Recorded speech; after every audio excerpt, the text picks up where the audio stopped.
everybody, and welcome to another exciting, fun-filled, expeditious episode of Radiorama, where, as the name implies, I show you how to work on radios. And today we have a Philco twin speaker radio. The model number, unfortunately, is missing, partially missing. All I can read is something-818124. And it looks like it actually has push-pull output 25 F5. 1, 2, 3, 4, 5, 6 tubes. It's just a regular radio with an extra output. Looks like pretty big speakers. I don't know if it works or not. Came in with a bunch of other donations about 2 months ago, and I didn't get around to getting into it. But it's a lazy Labor Day, so I figured, why the hell not? The other project I'm working on today is this Atwater Kent Model 10 Neutrodyne set. Very rare. You may or may not see that episode before this one, but we'll see. So let's plug it in and see what happens. Okay. Ooh, that's kind of neat. I'm not sure if you can see that.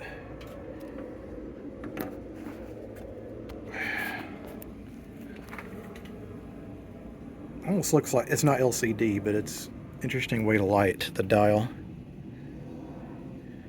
I'm not really hearing anything.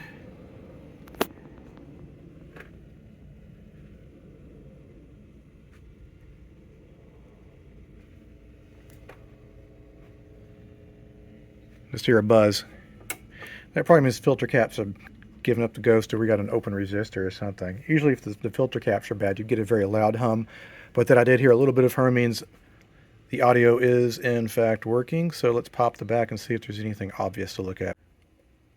Now I can see why I was annoyed. I remember we got this in, I took the back off and was like, nope, not dealing with that today. I can see why. It's got one of these early miserable PC boards. And it looks like that the output tubes, the tubes are all sitting at this weird angle, and a lot of them have come loose. So that could be a problem. But I suspect this filter cap here is bad. And it looks like the only way to work on this, as far as replacing this stuff, is removing these screws and taking the board off. I hate this style of construction. General Electric did this too, where they would just like piece out their chassis bits and pieces here and there and put them like all over the place, and you'd have to disassemble lots of individual bits just to get to something, versus how traditionally it used to be, and mostly was, where the chassis would be one unified unit that would pull out in one piece, even including the speakers. Much more convenient. Why they started doing this in the 50s, I have no clue why. There's no benefit to it. All right, let's try this again. Get the Christmas tree light for the illumination.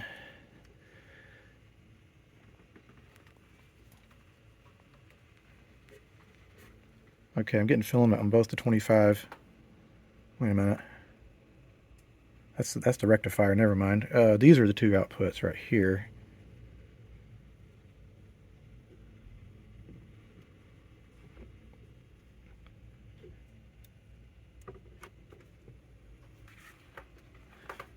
It appears that everything has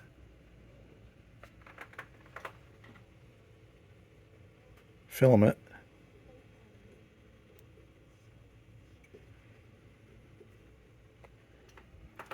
Alright, I'm going to turn it off because you can do damage if you've got sick filter caps, but that's the first thing I'm going to look at. I'm also suspicious there might be an open resistor in here somewhere. I'm just filling this because I just realized I think there is a way where the whole thing can come out. It looks like this plastic front end is held in with screws, and that probably, yeah, this whole thing can come out in one piece. That still doesn't, that'll make it a little bit easier to deal with. I thought I was going to have to take this off and unwire the speakers and everything, but I don't think I have to do that quite yet. Well, that was somewhat painful. You have to angle this thing to get it out of that case just right, or it won't come out. So I think what I'm going to do before I do anything, see, again, If I had pulled this, if I had tested this and I got a really loud hum, then I would automatically just go ahead and start replacing the filter caps, which I am going to do nevertheless. Sorry, I'm moving shit around over here. But I think what I'm going to do first is test the tubes. Could be the rectifier. Could be a shorted tube. Could be a bad tube that has no emissions. A lot of things. And the other thing that I'd be suspicious about, I'm looking at the underside of this PC board. This is a little early for PC boards, and these are really susceptible to getting cold solder joints. Like the leads will sometimes, or the traces will lift, or the solder joints, especially around the tube sockets, because, you know, these get heated up from the tube, and then like people come in here and they yank the tubes out, like they're putting a lot of stress on that. And that can cause like microscopic cracks to form that are you don't even see them, and that can cause the set to fail. But again, I'm going to do the most basic thing first. I'm going to test all my tubes, and if that doesn't yield anything, then it's going to be time to start working on the chassis. It looks like you pull these 4 bolts, and this should you should be able to flip it over, assuming there's enough cabling. Looks like I can undo some of these cable ties, and that'll give me more room. Good. Rectifier's also good. These tubes are all testing good, and no shorts. So 3 down, 3 to go. 12AV6 is shorted hard. Shorted so hard it actually burned out my fuse bulb, so I had to put a new one in. I haven't had to do that in years. So that tube, I'm not sure how the set even powered up like that. So let me go grab another one of those. I'm going to try this again with a non-shorting 12AP6.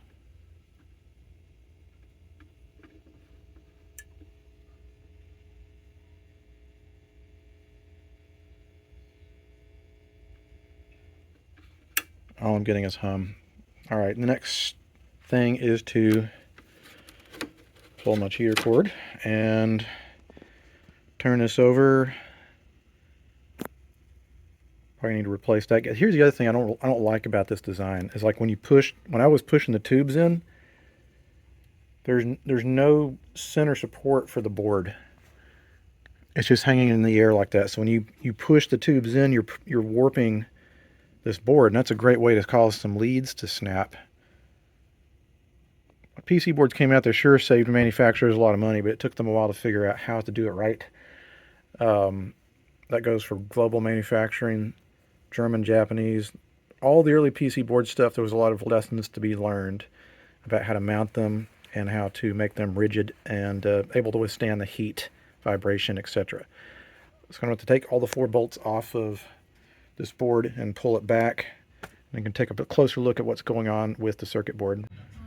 This design is mega annoying. I thought I could flip this over, but it looks like the wire's going to the volume control. Those have to come unsoldered, so I'm going to have to take some pictures or notes or whatever which goes where. It's freaking annoying, but it has to be done. Alright, so I did take those wires off. Now I can flip this over. And here are the leads to the electrolytic capacitor.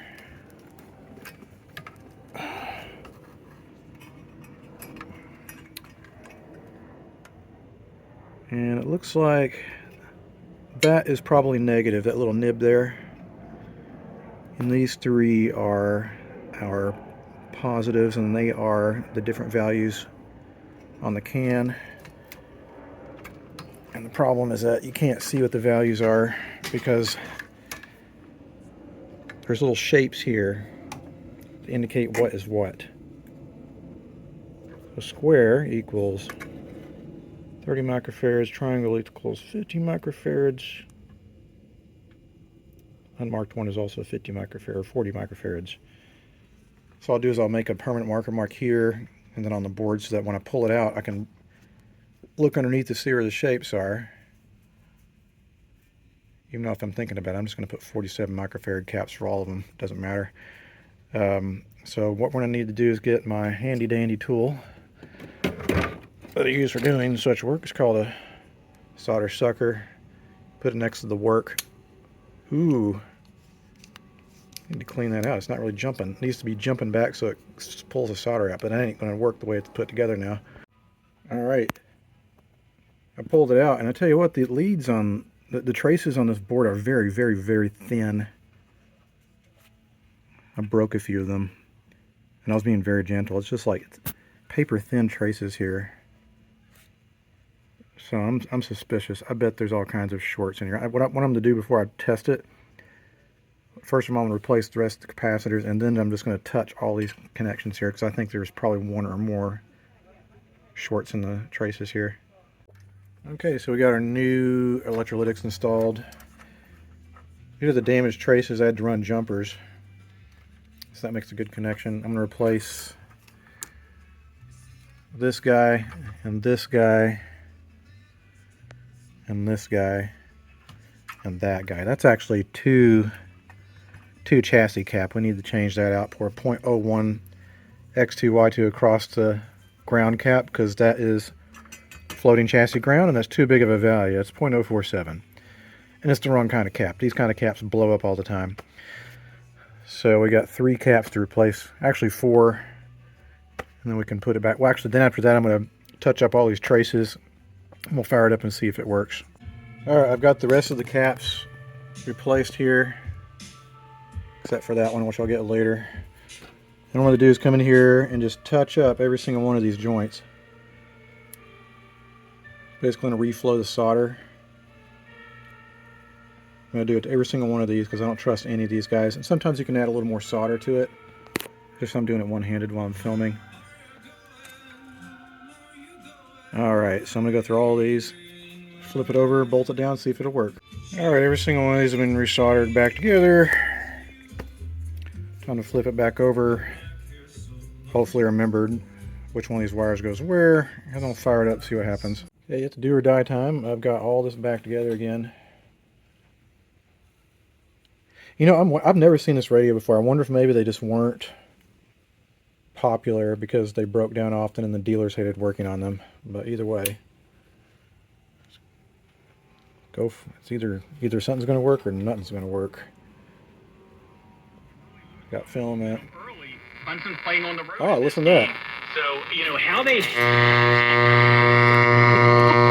Pretty fascinating part of the handicap. Sanity heavy video on January 6th.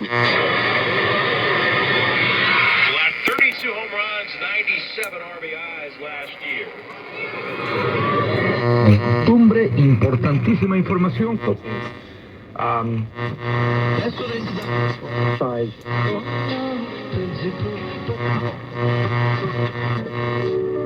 Pretty sensitive. It's got a good sound quality. Now, what I also like about this is that it has an input for running audio, which is right here.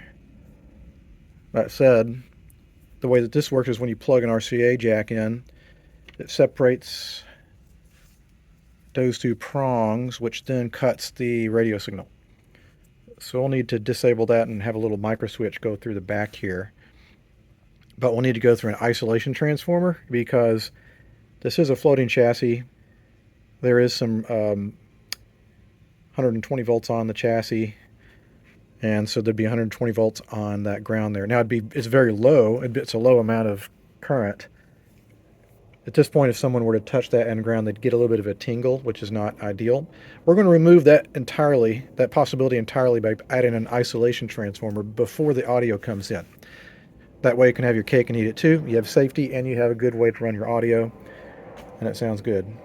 I'm hoping, actually, that I have more isolation transformers sitting around. I thought I grabbed a bunch, but I might have run out. I don't know. Welcome to day 2 working on the Philco dual speaker. And indeed, I didn't have any more of the transformers, so I called it a day, went over to the museum today and got a few of these. Now, a lot of people are puzzled about what these really are. They're not that complicated. Our museum will buy like 200 of these in bulk from Alibaba. You get a discount. They're about 90 cents a piece. But if you don't have the large quantity of radios that we restore, you can always go get an old wall wart. And I know if you're like me, you probably have like an entire desk drawer full of that stuff. And what you want to do is make sure that you run your primary to the radio audio input, and the secondary is where you run your line in. And I'll show you what that looks like in a minute. I think probably one of the more difficult things is trying to determine where that transformer can live, because it needs to be inside the cabinet. I think it would work fine there, because if you think about it, that's pretty close to where the input is. And also this is away from any of the radio related stuff. We want to make sure that this is not, the wiring and stuff is not going to interfere with radio reception. And I'm looking at this, and I believe that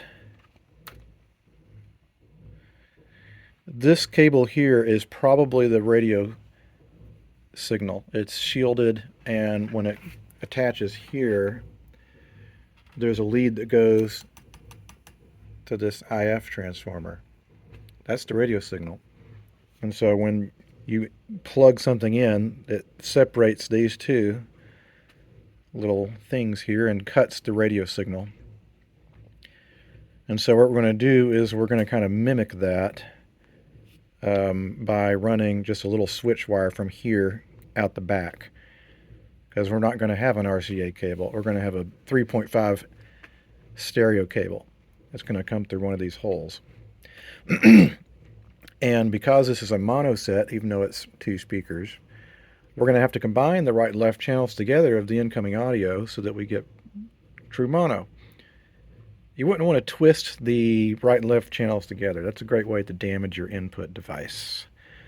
So you want to separate, you want to run them through a set of resistors. So let's go ahead.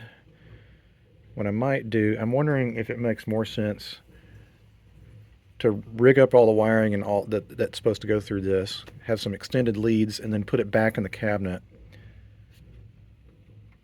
I don't know, I'm talking out loud. This is kind of a cantankerous, unusual design, and it's not as obvious what to do here versus most of the radios I work on. Okay, I indeed did guess that correctly. I mean, it really wasn't a guess, it seemed pretty obvious, but... So that's where our switch will go to cut the signal. Part I'll do is I might even just shorten this. We don't need it to be quite that long. Actually, it makes me wonder, I could just use this as one lead for the switch and this other lead here, because that'll totally reach through the back there. So that's a good solve there. And we can safely assume, I think this green lead here is actually the same lead as it is. All right, so yeah, we'll just run a lead from here and there for the switch wire, and then the incoming audio through this will go to that connection right there. Makes sense? Following me? All right, so let's go ahead and install this guy. We'll probably have to use some super glue and clean this up a little bit, roughen it up so it'll stick real good. And again, I apologize for my loud washing machine back there, but once I get that installed, I'll show you what that looks like. Okay, so we've got our isolation transformer. That's jumping over to the volume control. The top positive goes to the positive side of the volume control, where essentially the radio signal comes in. Again, we have our disconnected signal to radio temporarily, and we have a little Bluetoothy thing. I wonder if they're going to change in the purple teeth someday, but anyway, the music's going through it.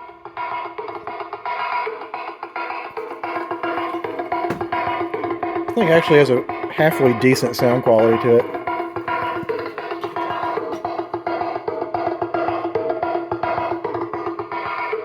Well, there was playing music, now it's playing drums, but whatever. That's audio coming through my phone. And 5 minutes to go, and I'm up out of here. I better get pull up next for drive time. Thanks everybody for tuning in. Shout out Griffin. Anybody else who needed that word from Junior. Mama used to say in 1982. Chris and Belltown would also like to offer. There's something rattling. Check out the Temps, Smiling Faces sometimes as well. I would play that, but not if I can't play the 13-minute version. Thank you all for being here. Wherever you're listening from, appreciate you. Shout out to Charlize. Shout out to Kira. Well, I'll have to figure it out before I put it back together again, but there's something buzzing in there. Well, I don't know. It's like the glue is coming off of this center. So I think it's vibrating a little bit. So let me see if I can put a little glue in there and get that to stop doing that. I was about to say this speaker was hosed, but I noticed there's a little piece of metal I got somehow wedged between the cone and the spider, so that's probably causing that noise. Low battery? Crap. Well, I'm going to pull it out and see if that changes things.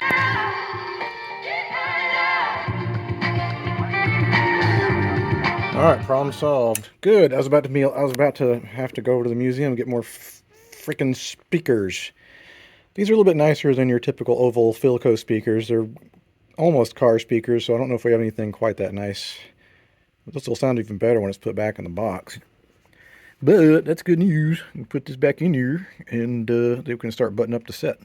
Alright, before I put it all back together again, I want to clean up, polish the case material. And since this goes in from behind, it's going to be difficult to clean that up once it's in the case. So I'm going to use some plastic polish. Clean these knobs. Use some wax on this front end here in the top. Some Mother's car wax. Most any old car wax will work, but I feel like that the Carnube stuff looks better on this stuff for some reason. Alright, so we got everything buttoned up and ready to go. Got the switch in, got the audio cable coming in, got the antennas reconnected, chassis reinstalled. Only one last thing to do, which is I think what I'm going to do is put a little bit of glue here for that, so it's not going to pull anywhere.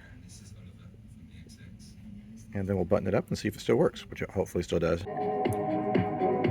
Alright, she's back together again.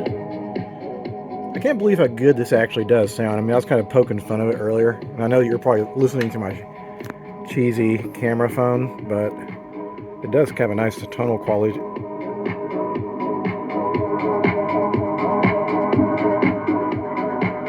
Of course, it's not helping that I'm playing really modern music on it, which probably sounds bizarre to some of you people, but to me, it sounds good. Due to the strange nature of the PC board and it possibly being affected by heat, I'm going to let this run for a few days. And if something's going to happen, it's going to happen probably within the first few hours of operation once the interior of that cabinet and all the guts inside reach their maximum operating temperature. It's like a little oven in there with all those tubes. But I think this one's might as well be called done, and so that concludes this episode of Radiorama. If you have any questions or comments, you can always leave them down in the comments section below, and I'll try to get to them. In the meantime, until the next time something comes across my workbench, I'll see you guys next time. Adios.